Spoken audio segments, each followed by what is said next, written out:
My name is Julia, and I never imagined my life would turn out like this. I grew up in a pretty normal family, well, normal for us anyway. My dad was always busy with his window frame business, and my mom took care of the house. We weren't rich, but we were comfortable. Dad rarely talked about work at home. He'd come in late, give mom a quick kiss, and ask me how school was. That was about it. I didn't mind though. I was happy in my own little world.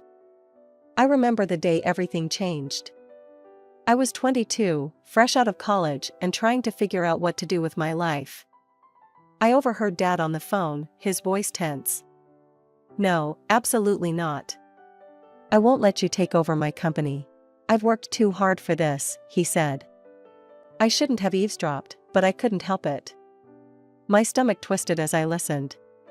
Dad's company was in trouble? Why hadn't he said anything? That night at dinner, I watched him closely. He seemed normal, joking with Mom about her overcooked pot roast. But I saw the worry lines around his eyes, the way his smile didn't quite reach them. I had to do something. But what? I didn't know the first thing about business. Still, I couldn't just sit back and watch my family's livelihood get destroyed. The next day, I did some digging. It wasn't hard to find out who was trying to take over Dad's company. Big shot businessman named Robert Caldwell. His office wasn't far from our house. The receptionist looked at me like I was crazy when I asked to see Mr. Caldwell.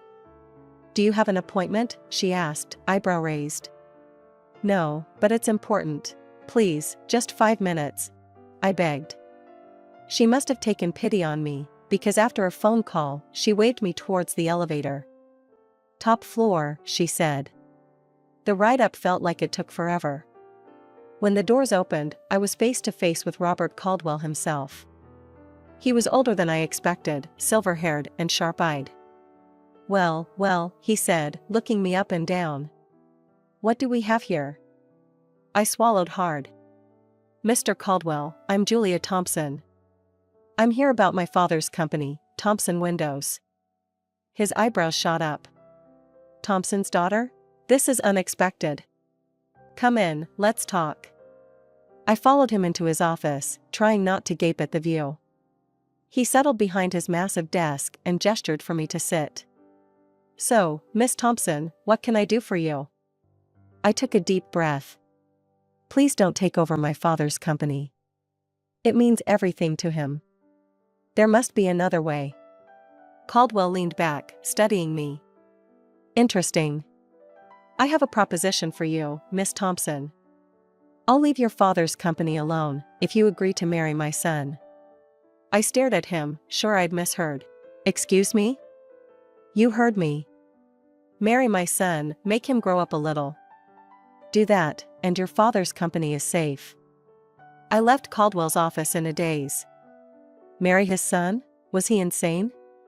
But the more I thought about it, the more I realized I didn't have much choice. It was either this, or watch my father's life's work crumble. The next day, I found myself back in that intimidating office.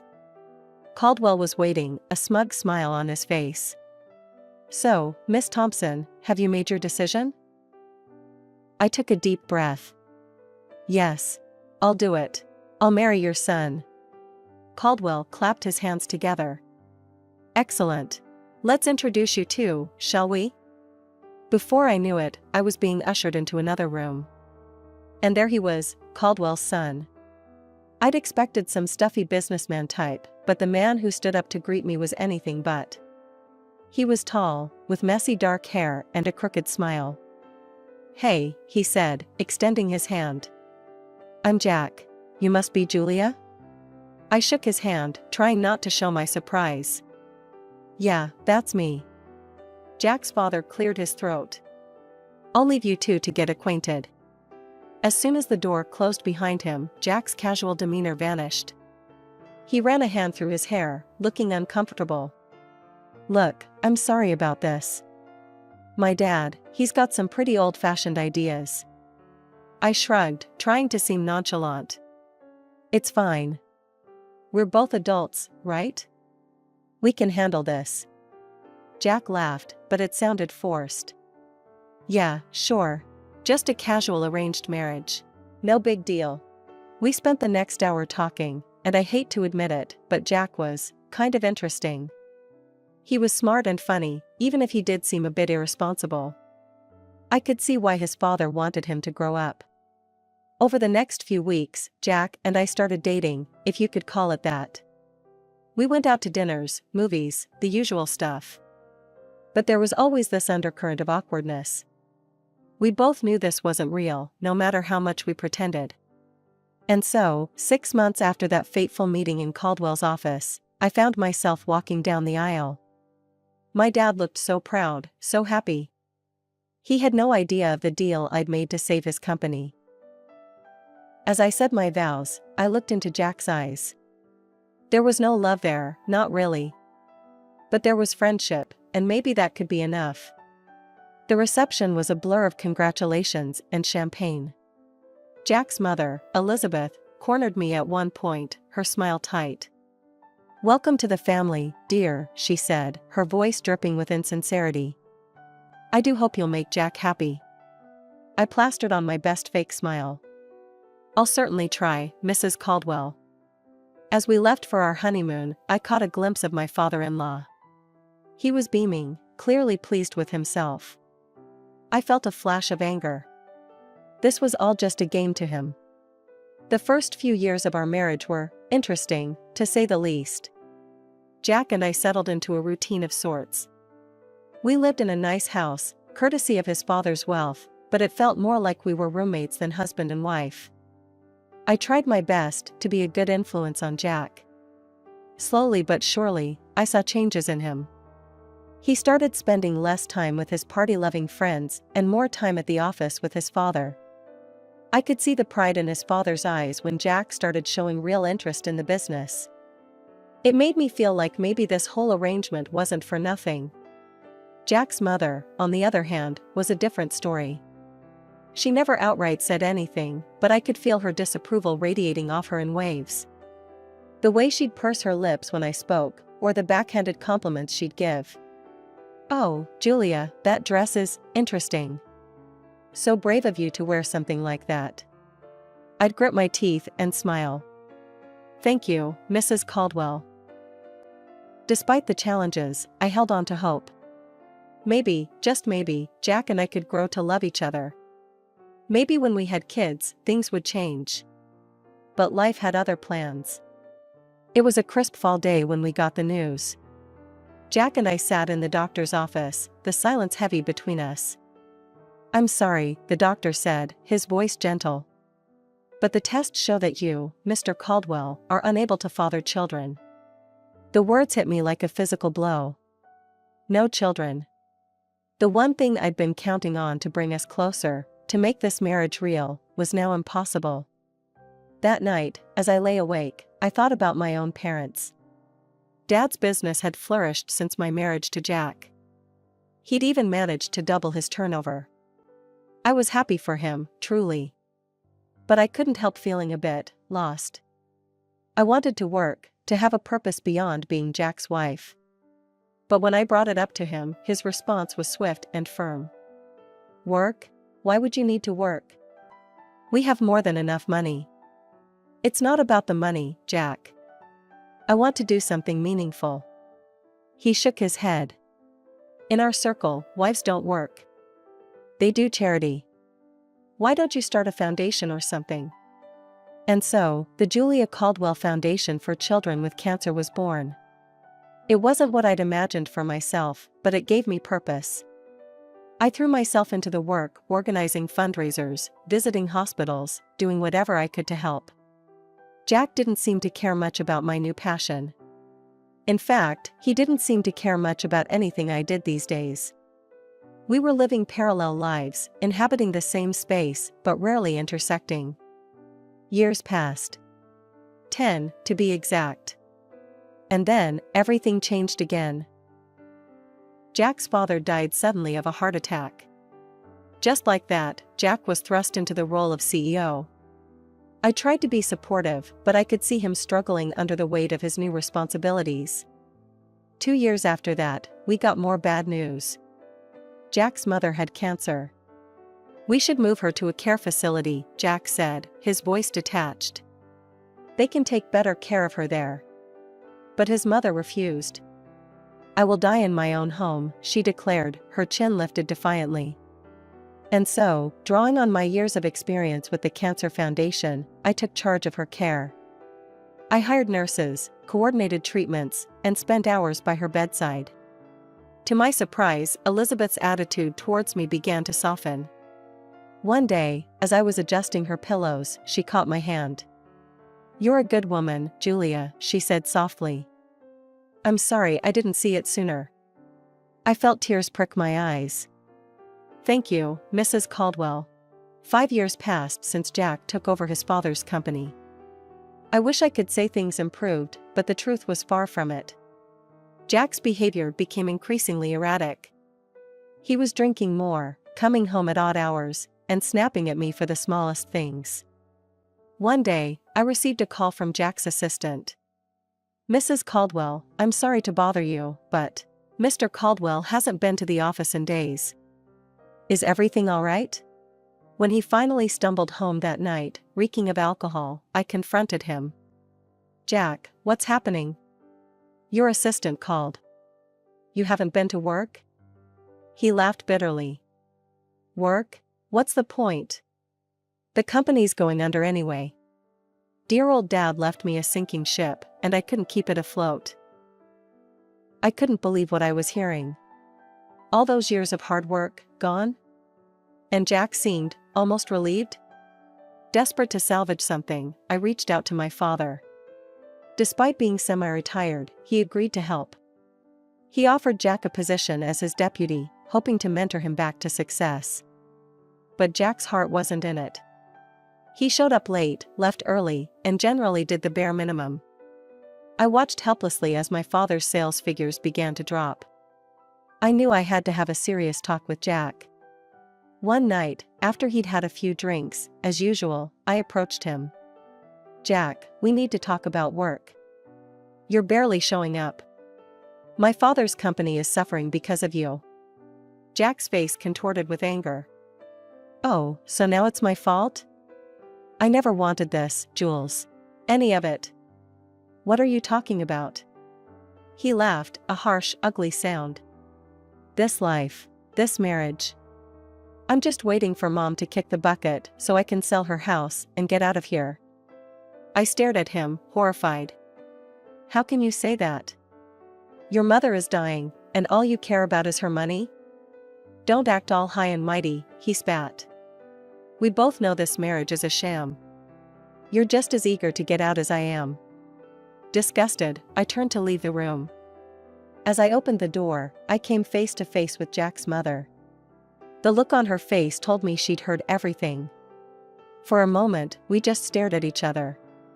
Then, silently, she reached out and squeezed my hand. In that gesture, I felt her gratitude, her understanding, and her sorrow. The day I got the call about my parents' plane crash, my world shattered. Mom and Dad, gone in an instant. Their small plane to Hawaii, meant to be a second honeymoon, became their final journey. I needed support, someone to lean on. But Jack? He was nowhere to be found. My own husband couldn't even be bothered to show up to the funeral. As I stood there, watching my parents' caskets lowered into the ground, I felt more alone than ever. After the funeral, anger began to replace my sorrow. How dare he? How could he abandon me when I needed him most? With this newfound fury fueling me, I marched into Dad's company, our company now, I supposed. The sight that greeted me when I entered Dad's old office made my blood boil. There was Jack, lounging in Dad's chair like he owned the place, barking orders like some conquering hero. "Jack," I said, my voice tight with barely contained rage. "We need to talk." He looked up, his face a mask of annoyance. "What is it now, Jules? Can't you see I'm busy?" "Busy?" I spat. "You couldn't even be busy enough to come to my parents' funeral." Jack rolled his eyes. "Oh, here we go with the moralizing again. You know what, Jules? Always nagging, always pushing. Well, I'm done with it. And I'm done with you. I stared at him, shocked. Then I saw something change in his eyes. A cold, calculating look replaced the anger. You know, Jules, he said, his voice suddenly calm. This company? It's worth about $17 million. And guess what? As deputy director, it's all mine now. My heart dropped. What are you talking about? He leaned back in the chair, Dad's chair, with a smug smile. I'm the deputy director. I have all the passwords, access to all the accounts. I'm in charge now, and there's nothing you can do about it. You can't do this, I said, my voice shaking. You've already run your father's company into the ground. I won't let you do the same to my father's legacy. Jack laughed, a cold, harsh sound. Oh, I'm not going to run it. I'm going to sell it, piece by piece. And then I'm going to live like a king. Before I could stop him, he turned to the computer. I watched in horror as he transferred a large sum from the company account to his personal one. There, he said, turning back to me. That should keep me comfortable for a while.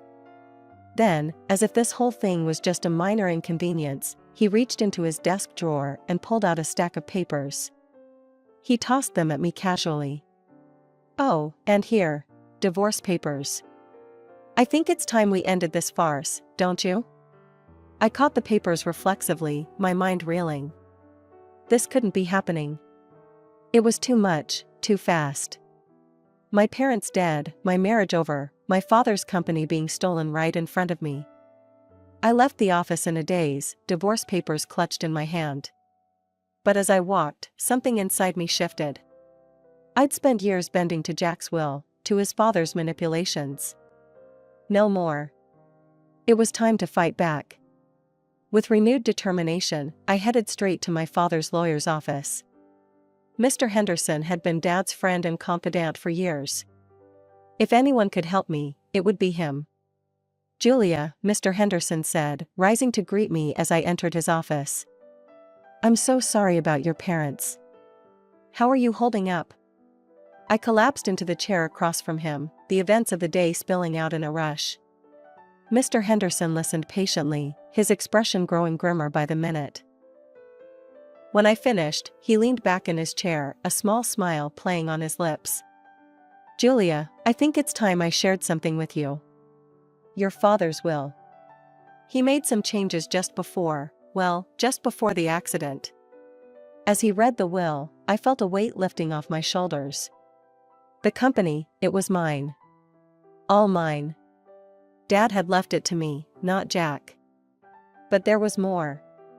Mr. Henderson looked up from the papers, his eyes twinkling. There's something else you should know. Your father dismissed Jack 2 weeks before his death. Fired him outright. I couldn't help it, I laughed. A real, genuine laugh for the first time in what felt like forever. So all those orders Jack was giving. Completely meaningless, Mr. Henderson confirmed. Then he pulled out an envelope. There's one more thing. A letter from your father. With shaking hands, I opened it. Dad's familiar handwriting blurred as tears filled my eyes. My dearest Julia, it began. If you're reading this, it means I'm gone. I'm sorry for leaving you like this, but I hope I've left you with the tools to build the life you deserve. The company is yours now. And Jules? It's time to let go of Jack. You've given enough of yourself to that marriage. It's time to live for you. I love you, sweetheart. Make me proud. I looked up at Mr. Henderson, wiping my eyes. Do you have a pen? Without a word, he handed me one. I signed the divorce papers Jack had given me, feeling lighter with each stroke of the pen. Can you file these? I asked, handing them back. I want this done as quickly as possible. Mr. Henderson nodded. Consider it done. As I left his office, I felt free. For the first time in years, maybe for the first time ever, I was in control of my own life. No more Jack, no more Caldwells pulling my strings. On impulse, I pulled out my phone and called Sarah, my best friend from the charity foundation. Sarah? It's Julia. Want to meet for coffee? I've got some news. An hour later, we were seated in our favorite cafe, lattes in hand. So, Sarah said, eyeing me curiously. What's this big news? I took a deep breath, then let it all out. Jack, the company, the divorce. Sarah listened, her eyes widening. When I finished, she reached across the table and squeezed my hand. Girl, you're free. And now you're the boss. I couldn't help but smile at her enthusiasm. I don't know, Sarah. Can I really run a company? She fixed me with a stern look. Are you kidding me? Julia, you've been running that charity foundation like a pro for years. You're smart, you're organized, and you actually care about people. You're going to be an amazing CEO. After my talk with Sarah, I felt invigorated. It was time to face the music and get my things from Jack's house. I never really thought of it as my home, and now I knew why. I found my mother-in-law, Elizabeth, in the living room. Her face was drawn, tired from her ongoing battle with cancer. Elizabeth, I said gently, I'm here to get my things. Jack and I, we're getting divorced.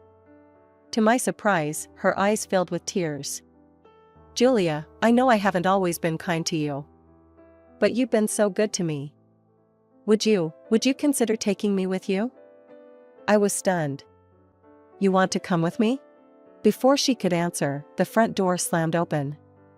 Jack stormed in, his face red with fury. You, he shouted, pointing at me.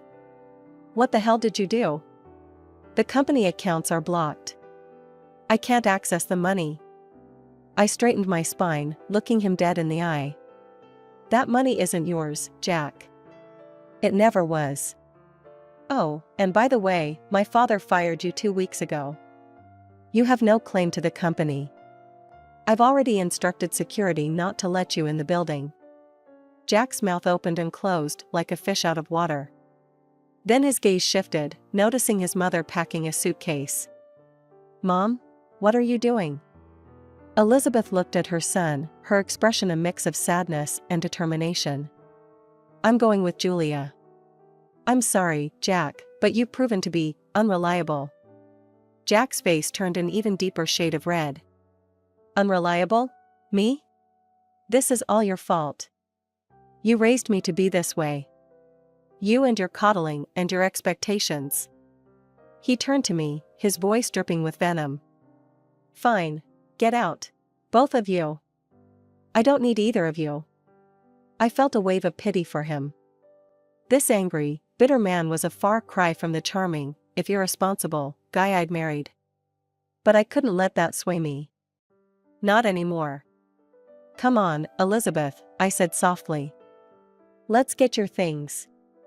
As we packed, Jack continued to rant and rave, hurling insults and blame.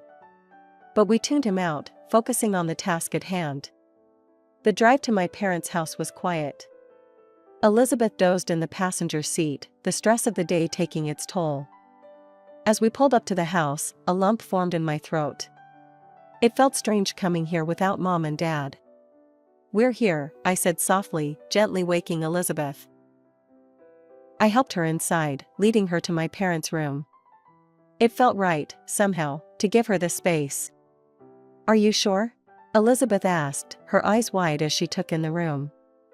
I nodded, swallowing past the lump in my throat. Yes. I think they would have wanted it this way. As I helped Elizabeth settle in, I felt a strange mix of emotions. Grief for my parents, relief at being free from Jack, uncertainty about the future. But underneath it all, there was a glimmer of hope. Taking over Dad's company was like diving into the deep end of a pool without knowing how to swim. Those first few months were a whirlwind of meetings, financial reports, and sleepless nights. But I was determined to make it work. I hired Tom, a brilliant business consultant, as my right-hand man.